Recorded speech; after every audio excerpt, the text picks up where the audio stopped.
नमस्कार दोस्तों, मैं अंकुर उपाध्याय स्वागत करता हूं आप सभी का आपके अपने YouTube channel share market analysis में। बाजार गिर गया, वापस भी बढ़ गया, गवर्नमेंट भी ऑलमोस्ट कंफर्म हो चुकी है कि किसकी आनी है, कौन चेहरा है, सब क्लियर हो चुका है। लेकिन सवाल अभी भी एक बना हुआ है कल से कि ये जो सरकारी कंपनियां हमारी पोर्टफोलियो का हिस्सा हैं, जिनमें क्रैश देखने को मिला है असली वाला, ऑलमोस्ट टॉप से 20 से 25% तो ज्यादातर करेक्ट है और कुछ कुछ तो 30% तक भी करेक्ट हो गई हैं। ये जो कंपनियां टूट गई हैं, क्या इनमें वापस से तेजी लौटेगी? क्या इनकी ग्लोरी लौटेगी जिस रफ्तार से ये भागते जा रहे थे? क्या इनमें इस गिरावट में एक्यूमुलेशन, फ्रेश एंट्री लेनी चाहिए, या फिर जो बाजार कह रहा है इनसे पैसा निकालो और पैसा डाल दो एफएमसीजी में, आईटी में, फार्मा में या किसी और डिफेंसिव स्टॉक में?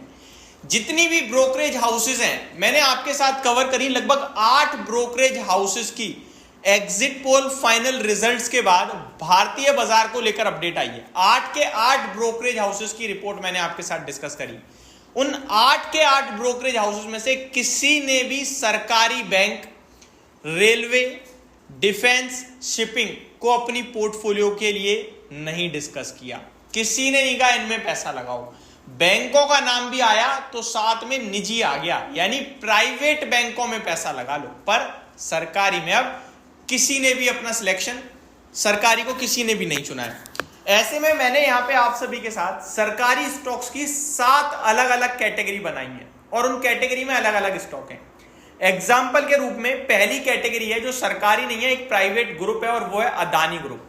आपको अच्छे से पता है कि मोदी गवर्नमेंट से कितना ज्यादा बड़ा फायदा अदानी ग्रुप को है, और मोदी जब एग्जिट पोल के नतीजे कुछ और थे और फाइनल एग्जैक्ट पोल कुछ और आ गया, तो सबसे ज्यादा यही पिटाई पड़ी। आज भी आपने पिटाई देखी, लेकिन एट द एंड बाजार के साथ रिकवरी आई। तो पहला तो मैंने अदानी ग्रुप के स्टॉक्स को रखा है। दूसरे नंबर पे मैंने डिफेंसिव रखा है सरकारी में, जिसमें HAL, BDL, BEL कंसीडर करेंगे हम। नेक्स्ट आपका रेलवे रखा है मैंने, जिसमें टीटागढ़, RVNL और इरकॉन इंटरनेशनल कंसीडर करेंगे हम। IRFC को कंसीडर नहीं कर रहे हैं, क्यों नहीं कर रहे हैं उसको मैं बताऊंगा। नेक्स्ट मैंने डिफेंस में ही Mazagon Dock, Cochin Shipyard and Garden Reach Shipbuilders को रखा है। नेक्स्ट मैंने PSU बैंकिंग में यूनियन बैंक, कैनरा बैंक और SBI, PNB या बाकी की PSU बैंक जो है बैंक ऑफ बड़ौदा टाइप, इनको रखा है। नेक्स्ट हमने ये जो ऑयल मार्केटिंग कंपनीज हैं लाइक BPCL, HPCL, IOC, इनको कंसीडर किया है। एंड 7th कैटेगरी में मैंने कोई पर्टिकुलर कैटेगरी नहीं, सरकारी कंपनियां जो ज्यादातर इन्वेस्टर्स की पोर्टफोलियो का पार्ट है, like NTPC, power grid, OIL, ONGC, कोल इंडिया, ये सारे स्टॉक्स। अब इतनी बड़ी लिस्ट में कहां पे क्या करें, ये सिंपल और मतलब एकमात्र वन वर्ड आंसर देना चाहूंगा, और वो ये है, जितनी भी कंपनियां ऑर्डर बुक के दम पर भागी हैं सरकारी में, उनमें सावधानी बरतनी है बस। फॉर एग्जांपल, अदानी ग्रुप के स्टॉक्स कोई ऑर्डर बुक पे नहीं, अपनी ग्रोथ पे भागे हैं। यहां पे तेजी वापस बनेगी, रिकवरी आएगी, 1 महीने में आएगी या 2 महीने में आएगी, बस ये देखना है, लेकिन आएगी।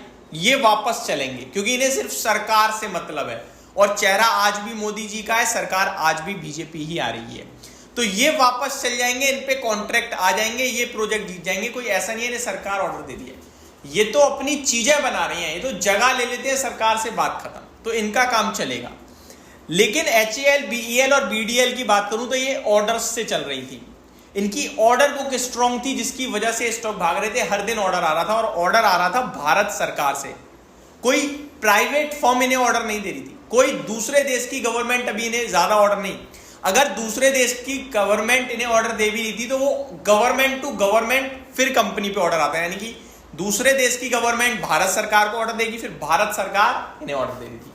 तो यहां अब ऑर्डर बुक में थोड़ा सा प्रॉब्लम आ सकती है, जितने ऑर्डर्स अभी मिल रहे थे शायद उतने ना मिले, जिसकी वजह से 2 चीजें होंगी। पहली, ग्रोथ रुकेगी, और दूसरी बात, इनके जो ये वैल्यूएशंस बाजार देने लगा था, ये वापस से टूट सकते हैं। तो ये हो गया डिफेंस पे।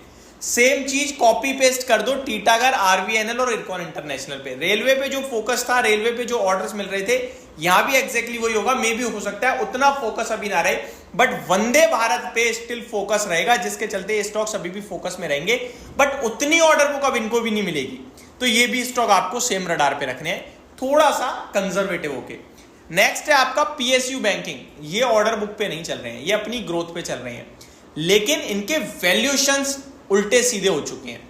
एक समय पे सरकारी कंपनियां अंडर वैल्यू ट्रेड करती थी, ये मैंने कल भी डिस्कस किया था, जहां पे मैंने यूनियन बैंक का एग्जांपल दिया था, क्योंकि मैंने उसको 40 रुपए पे डिस्कस किया हुआ है आपके साथ इन्वेस्टमेंट के लिए। तब उसकी 75 रुपए की बुक वैल्यू थी और 40 पे ट्रेड करता था। आज 115 रुपए की बुक वैल्यू है और 150 के करीब ट्रेड करता है। तो अब ये ओवर वैल्यू हो चुके हैं। अगर एग्जांपल दूं तो आरबीएनएल 30 रुपए की बुक वैल्यू थी और 25-30 रुपए पे ही ट्रेड करता था। आज 35 रुपए की बुक वैल्यू पे 300-350 पे ट्रेड कर रहा है। तो ये 10 टाइम्स की बुक वैल्यू पे चले गए हैं। क्यों?